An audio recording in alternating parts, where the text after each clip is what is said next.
मधुरा गोपाल मधुरा गो मधुरा यष्टि मधुरा सृष्टि मधुरा ललितं मधुरं ललितं मधुरं मधुराधिपति रघुरं मधुरं मधुराधिपति गिरो मधुरं मधुराधिपति गिरो मधुरं हरिओं मधुरं मधुरं मधुरं हसितं मधुरं मधुरं मधुरं वदनं मधुरं मधुरं सतितं मधुरं हृदयं मधुरं गमनं मधुरं मधुराधिपति मधुरं मधुराधिपति गिरो मधुरं मधुराधिपति गिरो मधुरं मधुराधिपति गिरो हमारो धन राधा श्री राधा श्री राधा हमारो धन राधा श्री राधा श्री राधा परम धन राधा श्री राधा श्री राधा परम धन राधा श्री राधा श्री राधा जीवन धन राधा जीवन धन राधा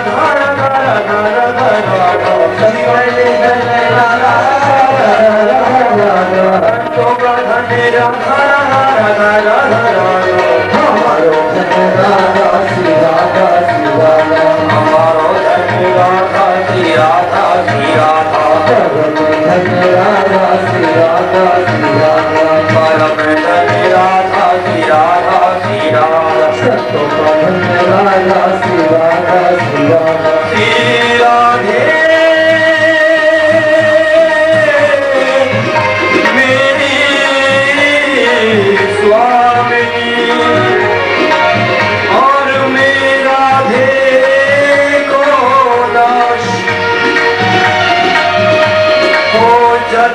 जन्म मोहे कीजियो वृंदावन को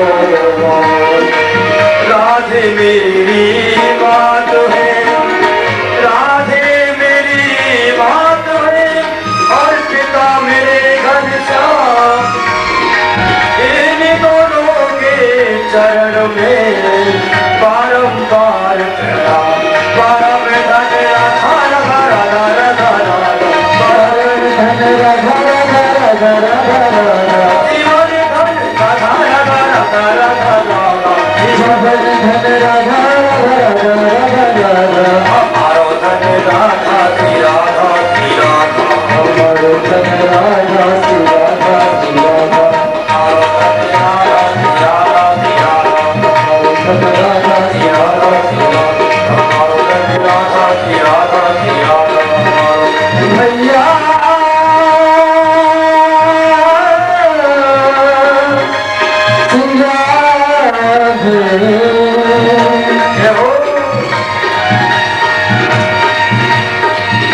जाकर मन वृंदावन हरो कृष्ण शत्रु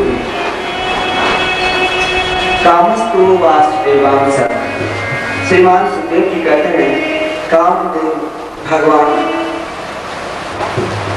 वासुदेव के ही एक अंश है। वह कामदेव पहले रुद्र भगवान की क्रोधाग्नि से वस्त हो गया। फिर जब समस्त देवता ने प्रार्थना की कि शरीर किसी प्रकार मिले तो शंकर जी ने शरीर प्राप्ति के लिए उन्होंने अपने तन से भगवान वासुदेव के आश्रय में कहा कि आप जाओ भगवान वासुदेव के एक दिन अपुत्र बनकर जन्म लो। तो आज कामदेव जी भगवान वासुदेव के पुत्र अंश के रूप में आते। श्रीमान सुखदेव जी ने कहा कि कामदेव का जन्म हुआ तो यहाँ प्रद्युम्न नाम पर। प्रद्युम्न अत्यंत विलक्षण सुंदर मानव भगवान श्री कृष्ण के लिए दूसरे रूप इतने सुंदर, परंतु भगवान श्री कृष्ण बहुत शत्रु एक सम्राट नाम के असुर था, जिसने रात्रि के समय ही श्री कृष्ण के महल में प्रवेश कर, जहां पर रुक्मिणी जी अपने पुत्र प्रद्युम्न जी को पल्ला में लेकर सो गई थी, उस समय सम्राट कोई द्वारका वासी के रूप में अर्थात दासी के रूप में आकर प्रद्युम्न जी को अपहरण कर मारने का प्रयत्न कर रहे थे। उसी समय देवर्षि नारद जी और देवर्षि नारद जी ने कहा कि देखो, ये आप बहुत गलत काम कर रहे हैं, ये नन्हे से छोटे से बालक है, इसे समुद्र में भेजिए। देवर्षि नारद जी की बात में आकर सम्राट ने उस बालक को समुद्र में फेंक दिया, परंतु जो ही समुद्र में फेंका एक विशाल मछली थी, उस मछली ने उस छोटे से नन्हे से शिशु को बिगड़ लिया अर्थात खा लिया। एक दिन क्या हुआ तो सम्राट सूर्य के ही प्रांत में कोई मल्ला मछली मारने के लिए गए, तो एक विशाल जाल वो विशाल मछली है। अब वो मल्ला ने विचार करता है इस मछली को राजा को समर्पित करो। पुनः सम्राट सूर्य के पास चले जाते हैं। सम्राट सूर्य ने क्या किया तो अपने लोगों से कहा कि इस मछली को जरा देखो तो सही, काटो तो सही। जो ही मछली को बीच से फाड़ा तो उसमें एक नन्हे छोटे से शिशु अत्यंत विलक्षण। इधर सम्राट सूर्य के रस्सी के कान की पत्नी रति, जो मायावती नाम से विख्यात थी, वो काम करी। तो सम्राट के मन में इसका विचार हुआ कि मेरी जो रस्सी के काम में है मायावती, उस रास्ते की कोई संतान नहीं है, ये बालक नहीं, उस बालक को दे दिया। कुछ दिन के बाद क्या हुआ, श्रीमान सुखदेव जी कहते हैं कि पहले तो वह सुंदरी जो रति थी मायावती के रूप में आई थी, उस बालक को बालक भाव से, मातृभाव से, फिर पत्नी भाव। जब वो बालक बड़े हुए तो पूछा आप इसका क्यों करते हो, सारी बात बता। क्या पिछले जन्म में कामदेव के संकट की तपस्या के विघ्न डालने के गए, जिसके फलस्वरूप शंकर जी अपने नेत्र को खोलकर आपको भक्त कर दिया था। समस्त देवताओं ने प्रतिज्ञा की कि भगवान श्री कृष्ण के पुत्र बनकर आए। सम्राट ने रास्ते के समय ही आपको अपहरण करके लिया, सारी बात बता दी।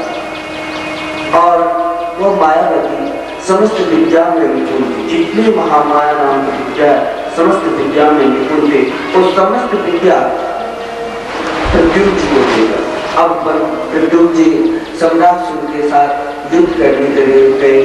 इतने विशाल युद्ध किया जो सम्राट सूर्य की मृत्यु हो गई। फिर अपनी पत्नी रति को साथ में लेकर प्रद्युम्न जी द्वारका आए। द्वारका में जो ही आए उस समय रुक्मिणी जी ने देखा कि यह युगल रूप में कौन आ रहा। मानो रुक्मिणी जी अपने मन में विचार करती है, आज मेरे जो पुत्र रहते तो इसी प्रकार आज विवाह करके ऐसे ही इनके रूप थे। यह विचार कर ही रही थी, उसी समय देवर्षि नारद जी आकर सारी बात कर बड़े आनंद के साथ रहे। श्रीमान सुखदेव जी कहते हैं कि इस प्रकार भगवान श्री कृष्ण अपने विलक्षण लीला की। परीक्षित जी ने पूछा क्या भगवान और भी विवाह के होते बहुत सारे, क्योंकि श्रीमान सुखदेव जी ऐसे वक्ता थे, यदि परीक्षित जो प्रश्न करते विवाह के प्रश्न तो केवल विवाह की कथा सुना। श्रीमान सुखदेव जी कहते हैं कि सत्राजित स्वतन्या कृष्णाय विद्ये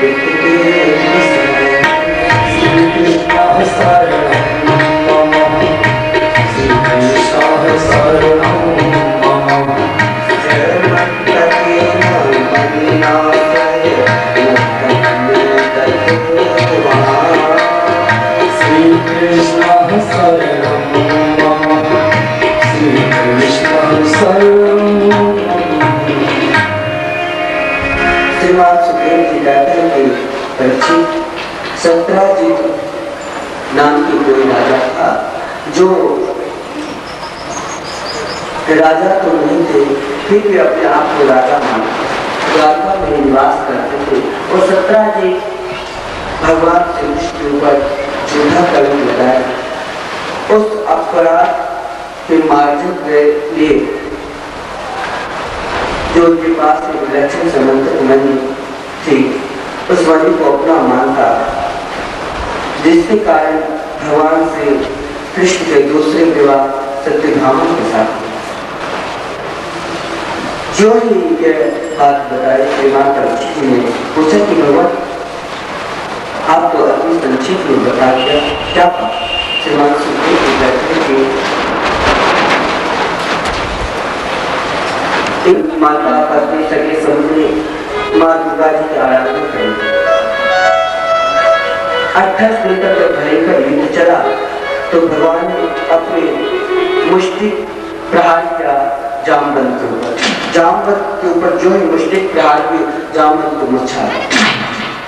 जामवंत ने समझ गया कि लगता है मेरे प्रभु श्री राम जी है, विलक्षण स्तुति की, क्योंकि जब रामावतार में भगवान रावण को स्वीकार की तो समस्त गंधर्व भाइयों से कहा कि आप वर मांगो। तो जामवंत की बारी जब आए तो जामवंत ने कहा मेरे को कुछ नहीं चाहिए, मेरे को केवल आप युद्ध करो, मेरी पूजा को मिटा दो। भगवान बोले इस समय तो मैं मर्यादा के रूप में अवतार लिया हूँ, ठीक है तुम्हारी इच्छा को बोल मैं अवश्य करूंगा जब मैं कृष्ण अवतार में होती हूँ।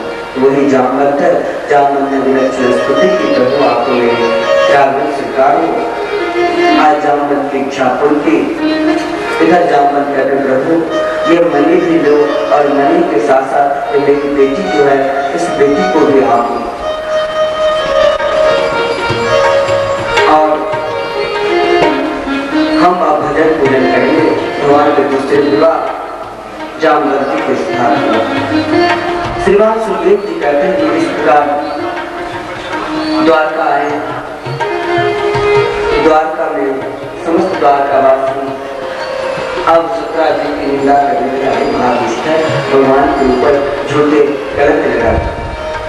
ये झूठे कलंक जो लगा भगवान श्री कृष्ण को अपने गुरुदेव से कहा तो गुरुदेव ने कहा कि आप चोट के लिए जिसे आप चोट बोलते हो उसने आप चंद्रमा को देख दिया, इसलिए झूठे कलंक लगा। श्रीमान सुखदेव जी कहते हैं कि अब 17 जी इतने भयभीत हो गए। एक दिन 17 जी अपनी पत्नी से विचार था कि क्या किया जाए। पत्नी ने कहा कि मेरे को कोई पुत्र है भी नहीं, एक बुद्धि है, चलो द्वारका इसको समर्पित कर दो और साथ साथ ही मणि भी दे दो। द्वारका इसको समर्पित कर दिया और मणि भी देने के रूप में दे दिया। द्वारकाधीश ने तो उनकी पुत्री सत्यभामा के साथ विवाह किया और बोले कि मणि की पूजा अर्चन करो और इससे जो कुछ बचे वो अतः सोना जो आगे मेरे राज में समर्पित कर दो, मेरी राज खुश है। इस क्रम में सत्यभामा इत्यादि जो भगवान द्वारका से दक्षिणापुर चले गए, क्योंकि तीसरे विवाह सत्यभामा के साथ हुए। तो इधर सत्यभामा अक्रूर इत्यादि ने सब विचार कर 17 जी को मार दिया। भगवान श्री कृष्ण आए। 17 जी जब सत्यभामा ने 17 जी को समाप्त कर दिया और मणि अक्रूर की ले गया था, अक्रूर की चले गए, काशी में बात करने लगा, बहुत दानी हो गए। इधर श्री कृष्ण को जब हस्तिनापुर में सूचना मिली, आए बहुत कुछ देर को विलाप किया। उसके बाद सत्यभामा की पीछा की, जहाँ जहाँ भले सत्यभामा गंगा किनारे पीछा के शमी पाए तीव्र गति रथ से चलते थे। उस समय भगवान ने सत्यभामा को समाप्त कर दी, मणि पूजा कहीं नहीं मिला। अब यहाँ पर इस कथा के अभिप्राय यही देखना कि संपत्ति में कितने दोष है। भगवान को देखने और विश्वास करते हैं। बलराम जी को लगा कि शायद ये अपने पत्नी को मणि देंगे, इसीलिए मेरी को नहीं दिखा रहे। बलराम जी वहां से जनकपुर चले गए। राजा जनक जी के यहाँ रहकर गदा विद्या की विद्यालय खोली जिसमें दुर्योधन देव से विद्यार्थी को विद्या अध्ययन करवाई। श्रीमान सुखदेव जी कहते हैं कि भगवान ने देखा कि मणि को है इधर सत्यभामा भी भगवान के ऊपर शंका करने लगी। ईसाई लगता है कि रुक्मिणी जी को दे दिया, रुक्मिणी जी की शंका करने लगी। ईसाई लगता है सत्यभामा को दे। इस प्रकार भगवान के ऊपर समस्त द्वारकावासी किसी न किसी प्रकार से गलत लगा। अंत में अक्रूर जी को बुलाया, अक्रूर जी को बीच सभा में उपस्थित की और अक्रूर जी के पास से मणि निकालकर समस्त द्वारका वासी को दिखाया। तब द्वारकावासी को संतोष हुआ। श्रीमान सुखदेव जी कहते हैं इस प्रकार भगवान श्री कृष्ण एक दिन अर्जुन के साथ विचरण कर रहे थे। हस्तिनापुर जमुना के किनारे रथ पर विराजमान है। उस समय अर्जुन ने देखा एक विलक्षण कन्या। तो कन्या कौन थी? श्रीमान सुखदेव जी कहते हैं कि अहम देवस्य हाथ पैर धोकर जो ही अब बैठने वाले थे इसमें एक विलक्षण कन्या को देखा। अर्जुन ने उस सुंदरी को देखकर पूछा, देवी तुम कौन हो, किसकी पुत्री हो, कहाँ से आई हो, क्या नाम है, क्या चाहती हो? वह थी साक्षात कालिंदी, यमुना महारानी। कालिंदी ने कहा कि मैं श्री देव की पुत्री हूँ और मैं सर्वश्रेष्ठ वरदायी भगवान विष्णु के पति रूप में प्राप्त करनी चाहती हूँ।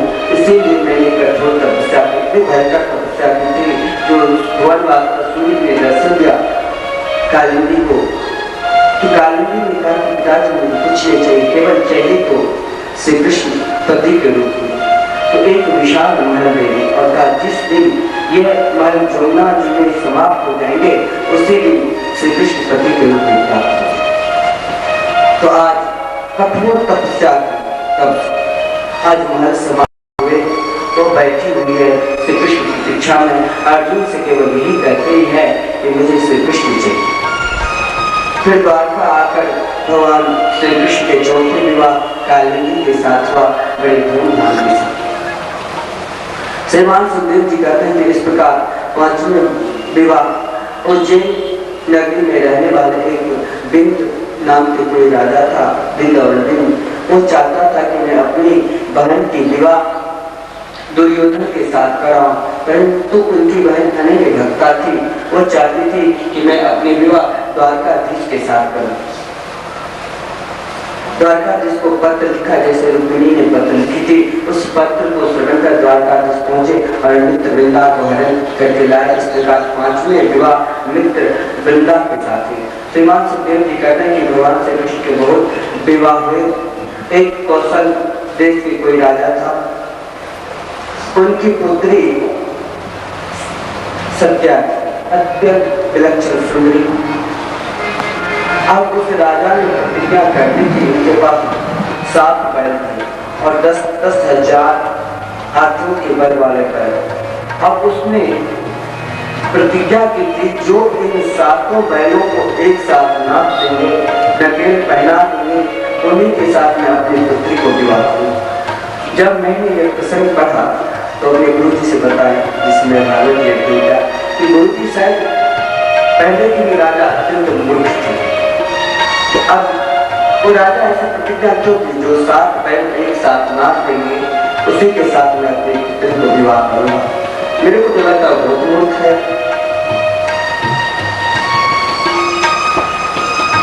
तो वो राजा की यही इच्छा थी। बड़े बड़े महायोद्धा सवाए कोई भी नहीं कर पाया। द्वारकाधीश आए, द्वारकाधीश जमुई आए। द्वारकाधीश ने कहा तो मैं बाल्यापन में ऐसे ही खेलता था, छोटे छोटे बच्चों को पकड़ कर नाच देता, नकेल पहना देता। भगवान देखते ही देखते उन 7 बैलों को एक साथ नाच किया। फिर भगवान श्री कृष्ण के बड़े धूमधाम के साथ नकुल के पुत्री सत्या के साथ विवाह हुआ। क्षत्रिय विवाह सत्या के साथ हुआ। श्रीमान सुखदेव जी कहते हैं कि 7वें विवाह कीर्ति के साथ हुआ और 8वें विवाह मध्य प्रदेश के कोई राजा था,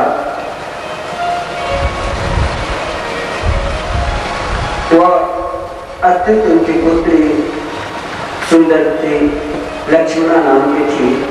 8वें विवाह लक्ष्मण के साथ हुआ। इस प्रकार भगवान श्री कृष्ण के अष्टपद रानी हुए। एक दिन श्री कृष्ण रात्रि में सोए। उस समय श्री कृष्ण के रोम रोम में श्री राधे श्री राधे श्री राधे निकल गए। तो श्री रुक्मिणी जी और भी बहुत सारे रानियां आरती उपस्थित होकर भगवान द्वारकाधीश से प्रार्थना की कि द्वारकाधीश ये बताओ कि इसमें राधे कौन है। भगवान के नेत्र सजन हो गए और भगवान की उन सभी से एक ही बात कही कि आप सब के सब केवल अपने मन को ये नहीं सोचना कि मैं राधा के चरणों से हटाऊं। मन से बार बार कहो कि मन से राधा रानी के चरणार्थ बिंद नहीं हो। मन कभी नहीं भूलो कि मैं श्री राधा जी से अलग हो जाऊं। बड़े सुंदर सुंदर उपदेश दिया और आप सभी बड़े भाव के साथ गाओ और उसके सुरजू श्री राधा जी से को कि मैं सदा आप में ही अपने मन लगाओ। मन में भूल राजा से परीक्षित को प्रश्न आपने कहा था कि सूरज जा 108 विवाह के, अभी तो 8 विवाह हुए। तो सुनो, एक भौमासुर नाम के राजा इंद्रेना हृत क्षत्रिय, वो भौमासुर ने प्रतिज्ञा कर ली थी कि मैं एक ही साथ 21,000 कन्याओं के साथ विवाह करूं। बड़े बड़े देवताओं की पुत्री के, बड़े बड़े राजाओं की पुत्री के कन्याओं को अपहरण करके लिया। अभी तक केवल 16,100 में। एक दिन उससे भूल हो गई, गलती हो गई। वह स्वर्ग लोक में जाकर देवराज इंद्र के छत तोड़ कर ले आए और माता अदिति के कानों के कुंडे पहुंचे। अब देवराज इंद्र में तो इतनी शक्ति नहीं जो भौमासुर से लड़े। देवराज इंद्र में एक सुंदर पत्र मिलता है द्वारकाधीश को।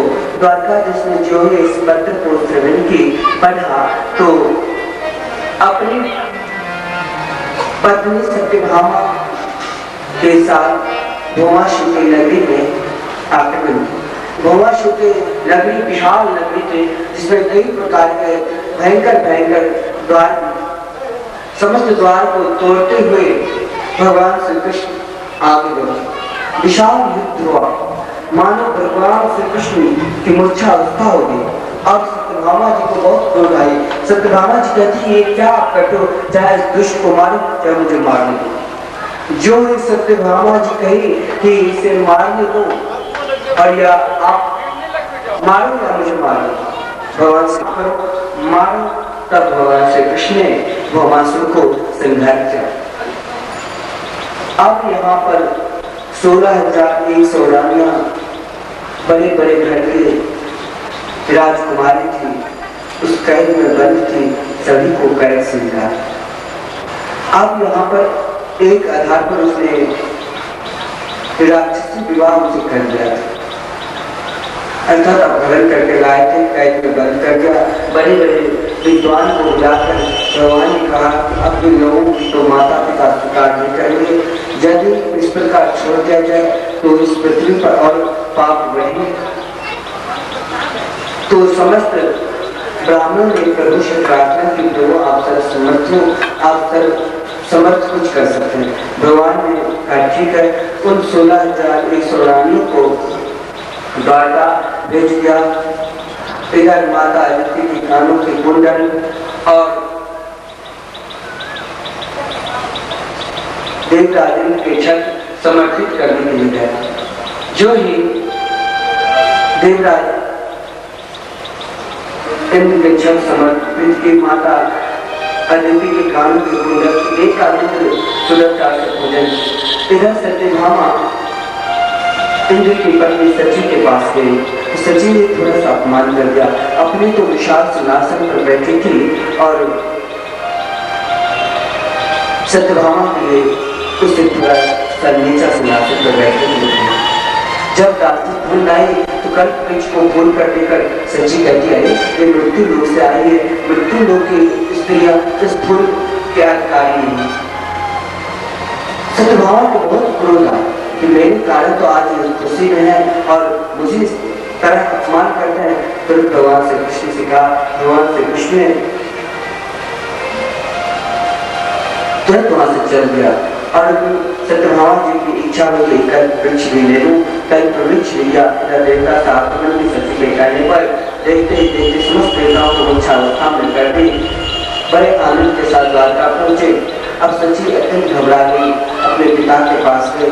पिता ने कहा आप सुन जाओ क्योंकि भगवान श्री कृष्ण अत्यंत करुणावान है, अत्यंत दयावान है। सच्ची आज जिस दिन वो 16,100 रानियों की विवाह की उसी दिन आए, माला बनाने के काम की। श्रीमान सुखदेव जी कहते हैं कि इस प्रकार भगवान श्री कृष्ण के 16,108 विवाह। अब ये 16,108 क्या है यह भी आप विचार करें। वेद में 1 लाख नाम, जिस 1 लाख में 80,000 ज्ञान 80,000 ग्रंथ और 4,000 ज्ञान कर्म और 16,000 उपासना कांड है। उपासना कांड में जो 16,000 मंत्र है, उन मंत्र के मन में इच्छा हुई कि मैं श्री कृष्ण को पति के रूप में प्राप्त कर श्री कृष्ण की सेवा करूं। वही 16,000 जो उपासना कांड के मंत्र है वो पत्नी के रूप स्वीकार है श्री कृष्ण की सेवा। अब 108 क्या है तो श्रेष्ठ उपनिषद ऐसे तो बहुत है, 100 की माना है। समस्त उपनिषदों की इच्छा हुई कि मैं श्री कृष्ण को पति के रूप में चाहूं। इससे मुझे आनंद नहीं आता है, कितने भी मैं वर्णन करता हूँ फिर भी मुझे आनंद नहीं आता है श्री कृष्ण के रूप मार्ग के। अब मैं पति के रूप में स्वीकार करूं तो 100 समस्त उपनिषद के साथ ही श्री कृष्ण के पत्नी के रूप में आई तो 16,000। अब 8 क्या है, गीता में भगवान कहते हैं कि अष्ट प्रकृति के अधीन ये समस्त जीव है और अष्ट प्रकृति को जो अपने अधीन रखते हैं वो भगवान श्री कृष्ण। अष्ट प्रकृति ही 8 प्रकरण में है। इस प्रकार 16,108 विवाह के विषय में बताते हैं। श्रीमान सुखदेव जी कहते हैं कि भगवान श्री कृष्ण ने देखा, कभी कभी भगवान ने व्यंग कर देते हैं, कहीं चित सुखमासीनम, भगवान ने बहुत सुंदर व्यंग करे। तो जब से रुक्मिणी जी आई थी तब से कभी क्रोध नहीं किया। सब रुक्मिणी जी की प्रशंसा करते, चाहे जितने दासे हैं और कोई नौकर है, जितने नौकरानी और नौकर सब कुछ रुक्मिणी जी की प्रशंसा। रुक्मिणी जी कभी क्रोध नहीं। इधर सत्यभामा तो बार बार क्रोध करती क्योंकि उनके पिताजी ने बहुत सारे धन दिया, सब मनी दी, इसलिए परंतु रुक्मिणी जी कभी क्रोध नहीं की। भगवान ने विचार किया कि एक बार रुक्मिणी जी से व्यंग करूं ताकि क्रोध आ। भगवान श्री कृष्ण अपने पलंग पर विराजमान थे, विश्राम कर रहे थे। रुक्मिणी की पंखा झेल रही थी। भगवान ने व्यंग में कहा कि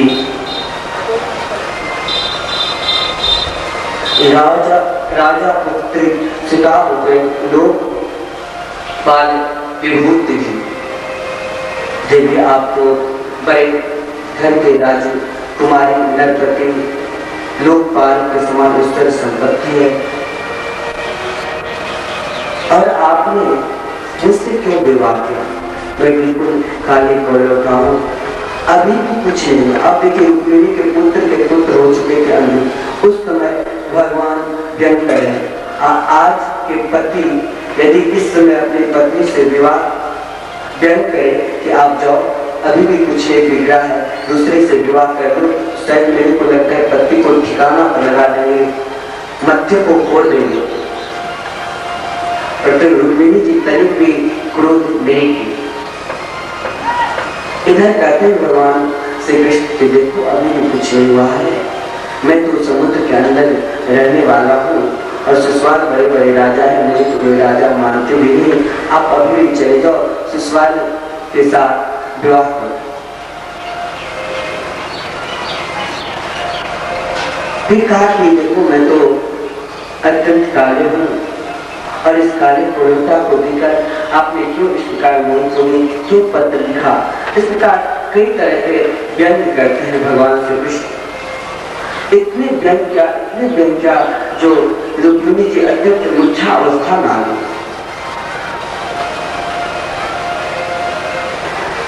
रुक्मिणी जी कुछ नहीं बोल रहे, बिल्कुल मूर्छा आ गई।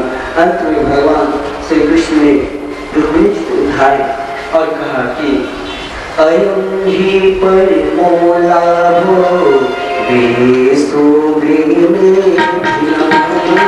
श्री कृष्ण शरणं मम, श्री कृष्ण शरणं मम, जन्मे नित्यते राम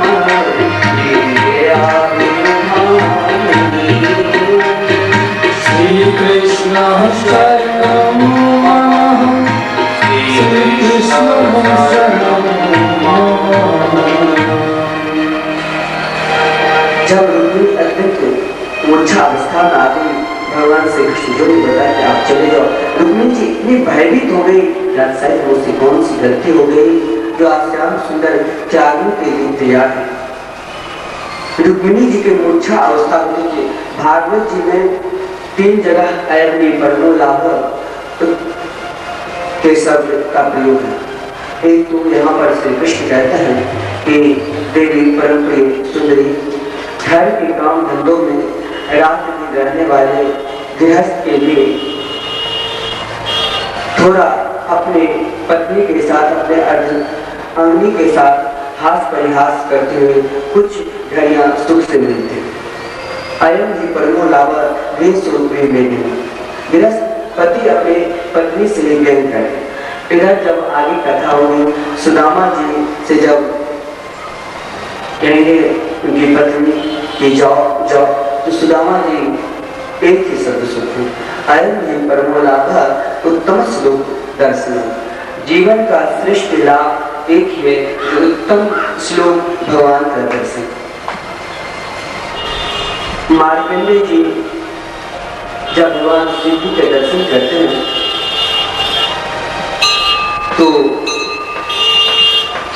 मार्कंडेय जी क्या कहते हैं, भगवान शिव जी कहते हैं अयं ही परमो लाभ,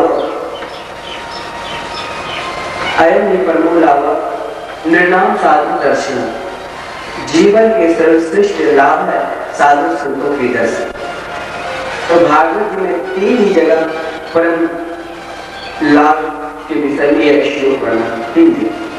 तो भगवान श्री रुक्मिणी जी से कहते हैं कि ये तो वैसे पति पत्नी में व्यंग होते हैं, मजाक होते हैं, इसके कारण उसने मूर्छा अवस्था में क्यों आ गई। रुक्मिणी जी ने प्रार्थना करते हुए आपने जो कुछ कहा बिल्कुल ठीक कहा, आपका कहना बिल्कुल ठीक ही है कि ईश्वर आदि समस्त गुणों से अनंत भगवान के रूप में केवल आप ही हो। आपकी प्रशंसा चाहे कोई भी करे फिर भी अंत नहीं होता है। और एक राजा कौन थे, आपके लिए तो समस्त देवता नान्या गति कृष्ण पदारविंदा संतृष्टते ब्रह्म शिवानंद वंदिता। आपके चरणों के रज को प्राप्त करने के लिए ब्रह्मा जी, शंकर जी तथा इंद्रादि समस्त देवता तरसते रहते हैं। प्रभु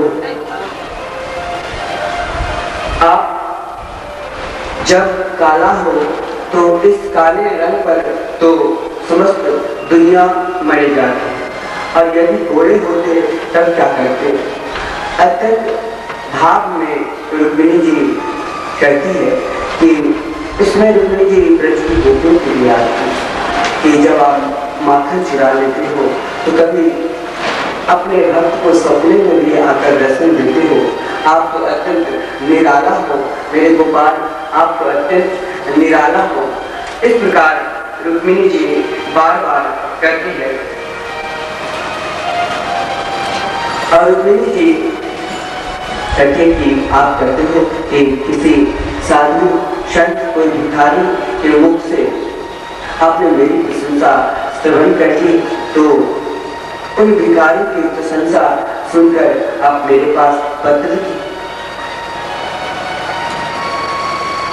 रुक्मिणी जी उत्तर देती है कि प्रभु आपने कहा था कि जिसे भिखारी वो तो भिखारी है,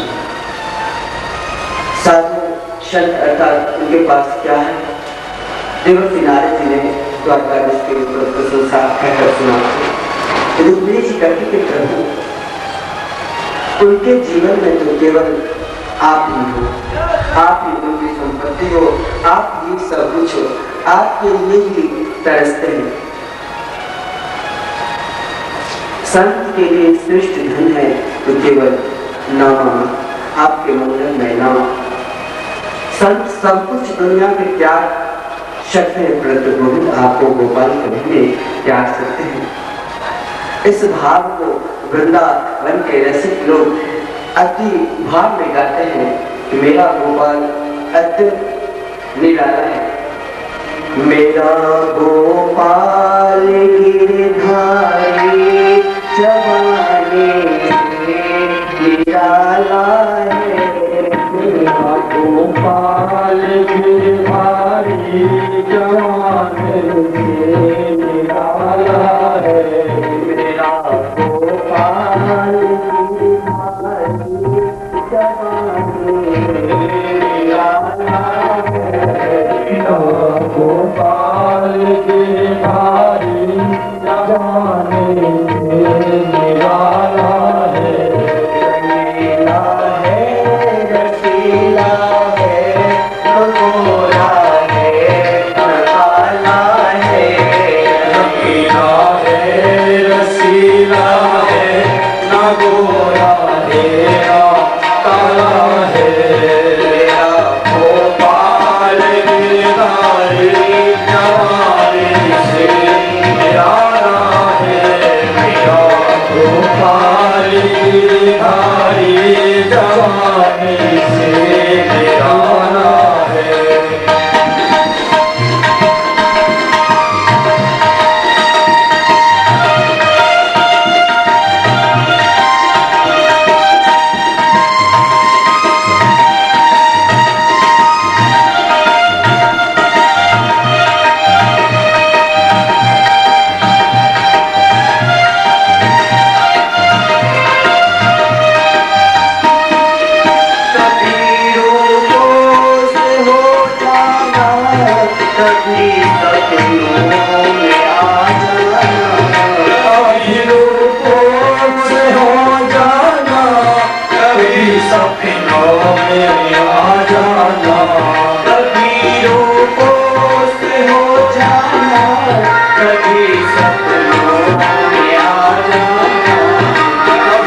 गिरधारी जवानी से निराला है।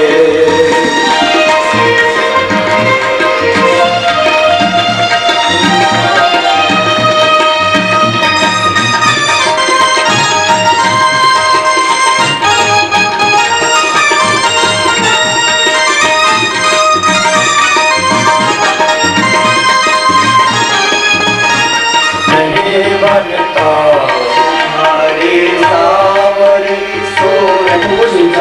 साला है मगर मेरे तुम हो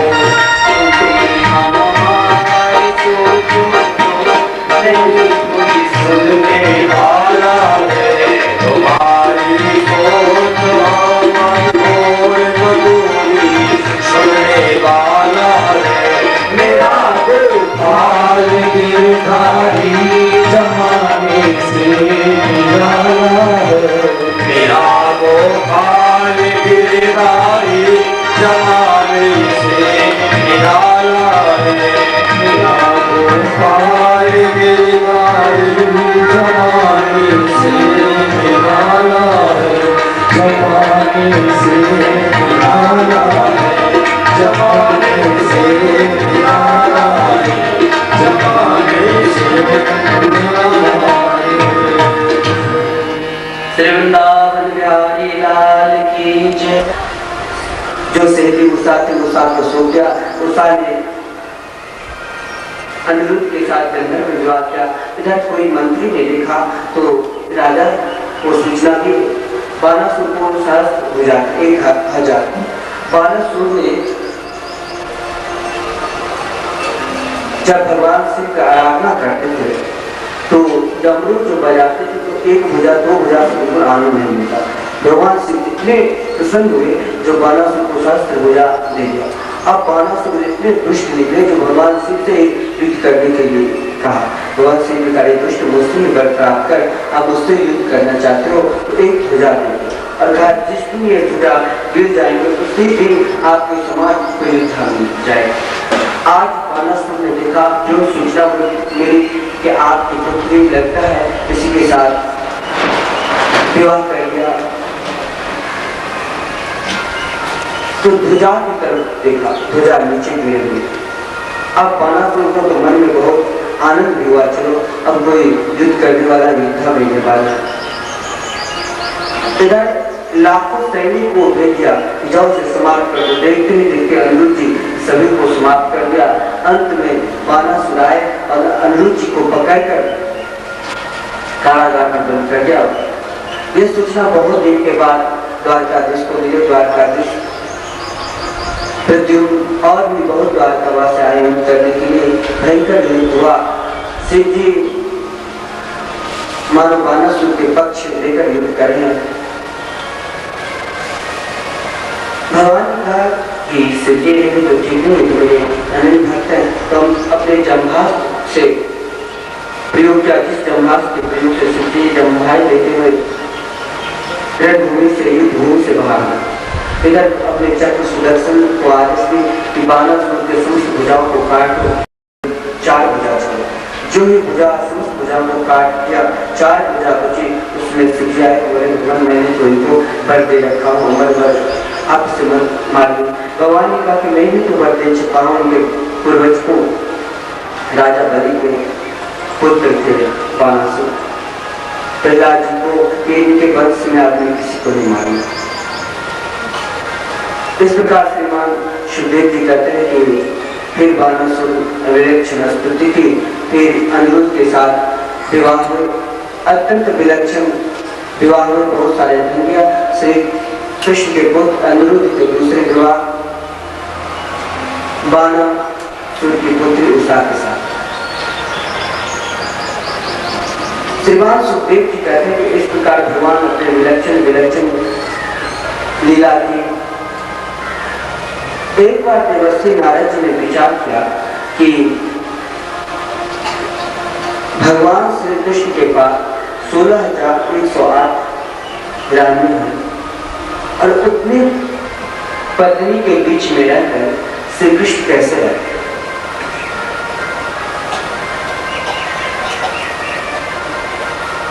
देवर्षि नारद जी इस प्रकार अपने मन में इच्छा प्रकट की कि चलो एक बार श्री कृष्ण को देखने के लिए। तो प्रातः काल के समय देवर्षि नारद जी सोच रहे कि मैं किस तरह जाऊं, किस मार्ग में श्री कृष्ण होंगे, क्योंकि 16,108 रानियों के मध्य कैसे रहते होंगे। यह देखकर नारद जी चिंतित थे, क्योंकि नारद जी ने कहीं देखा और कहीं सुना भी कि एक व्यक्ति 2 विवाह कर लिया।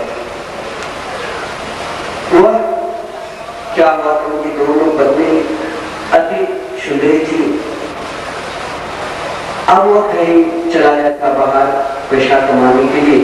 जब वो सज्जन लौटा तो बड़ी पत्नी ऊपर में रहती थी और छोटी पत्नी नीचे में, 2 महल। अब अपने पति को बड़े आनंद के साथ भोजन करवाया। बड़ी की इच्छा हुई कि मेरे महल में चले और छोटी की इच्छा हुई कि मेरे कमरा में चले। इधर उसी वक्त एक चोर चोरी करने गया। जब रात्रि के समय थी, एक पत्नी को हाथ पकड़े, चलो ऊपर, एक पांव पकड़। इधर वो बेचारा मर रहे हैं, चिल्ला रहे हैं, अरे कोई बचाओ बचाओ बचाओ। इतने चिल्लाए जो चोर जो थे चोरी करने के लिए उसे जोर से हंसी आ गई। अब तो उनकी पत्नी अत्यंत घबरा गई, अपने पति को छोड़ दिया और तो चलो सोचा कि चलो महाराज जान बचे, नहीं तो आज तो मर ही जाते। इधर चोर जो ही हंसी तो देख लिया, राजा के पास गए। राजा ने कहा कि कौन सी दंड दूं, मृत्यु दंड की क्या दंड दूं ये चोरी, क्योंकि वो सज्जन आकर कहा कि देखो इसे कोई दंड नहीं, इसे 2 विवाह करा दो बस, और कोई दंड नहीं दे, 2 विवाह करा दो। अब वो चोर महाराज रोने लगा, महाराज मैं विवाह नहीं करूंगा, चाहे मुझे मृत्यु दंड दे दो, क्योंकि अभी अभी मैंने वो दशा देख लिया, मैं विवाह नहीं करूंगा, मैं विवाह नहीं करूंगा। इतने रोने लगा कि मैं विवाह नहीं करूंगा, मैंने अभी दशा देख लिया। अरे 2 विवाह के, एक तो ऊपर खींच रही थी हाथ पकड़कर, एक पांव पकड़कर। वो चोर बार बार प्रार्थना करते, मुझे 2 विवाह नहीं करना है, मुझे 2 विवाह नहीं करना है, बार बार बेचारा रो रहा। देवर्षि नारद जी यही सोच रहे हैं कि जब एक गृहस्थ यदि 2 विवाह कर लिया तो कितनी दशा होगी, और भगवान श्री कृष्ण 16,108 विवाह किए, वो किस परिस्थिति में होंगे। तो एक दिन देवर्षि नारद जी प्रातः काल आए। देवर्षि नारद जी को भावना को समझ। इधर 16,108 महल है, हर महल में देवर्षि नारद जी को प्रवेश करते। एक महल में देखा तो भगवान श्री कृष्ण अपनी पत्नी रुक्मिणी जी के साथ बातचीत कर रहे थे। देवर्षि नारद जी पहुंचा, देवर्षि नारद जी को देख के प्रणाम जाओ, स्वागत है, बहुत स्वागत सत्कार किया। देवर्षि नारद जी कुछ नहीं बोले। दूसरे महल में जो ही प्रवेश किया तो वहां पर देखा कि उद्धव जी से बातचीत करते हुए उद्धव जी से सलाह लेते, भगवान आज क्या करूं, क्योंकि उद्धव जी मंत्री थे, समस्त मंत्रीगण में भी थे। देवर्षि नारद जी उसी समय पहुंचा। देखिए द्वारका लीला बहुत कम में वर्णन है, परंतु द्वारका लीला अत्यंत मर्यादित लीला है। किस तरह मर्यादा में रहना चाहिए भगवान का, द्वारका लीला, क्योंकि श्री कृष्ण चरित्र जो है वो अत्यंत टेढ़ी मेढ़ी, जैसे उनके चाल टेढ़ी मेढ़ी, वैसे उनके चरित्र टेढ़ी मेढ़ी, और वह टेढ़ी मेढ़ी वही जान सकते हैं जिसके हृदय में पूरा सा भी कृष्ण प्रेम होगा, वही श्री कृष्ण कथा अपने हृदय में उतार सकते हैं, अन्यथा नहीं। सुन लिया और वही इस कान से सुना, उस कान से निकाल लिया। सरोता और श्रोता मैं नहीं बताया प्रथम में कि 3 तरह के श्रोता होते हैं, एक श्रोता, एक सरोता और एक श्रोता। तो श्रोता ने वो सरोता सुपारी काटने वाला, और श्रोता कृष्ण चरित्र अत्यंत टेढ़ी है, उसे जब थोड़ा सा भी श्री कृष्ण प्रेम रहेगा वही श्री कृष्ण चरित्र समझ सकते हैं। तो देवर्षि नारद जी अब तीसरे महल में जो प्रवेश की, उस समय भगवान श्री कृष्ण अपने बच्चे को, अपने बालक को धनुष बाण की विद्या सिखाए। देवर्षि नारद जी जो पहुंचा, अधिकारी ये सब क्या हो रहा है, आश्चर्यचकित है देवर्षि नारद जी। देवर्षि नारद जी को देखकर भगवान श्री कृष्ण तुरंत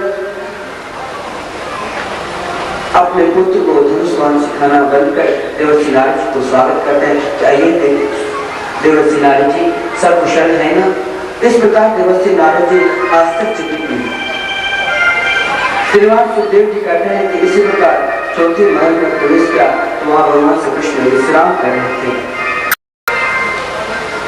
जितने महल में प्रवेश किया समस्त महल में किसी न किसी प्रकार के कहीं अपनी पत्नी से बात, तो कहीं विश्राम कर रहे थे, तो कहीं भोजन कर रहे थे, कहीं कुछ कर रहे थे, कहीं अपने शल्या बंधन कर रहे थे, कहीं ब्राह्मणों को दान दे रहे थे। हर महल में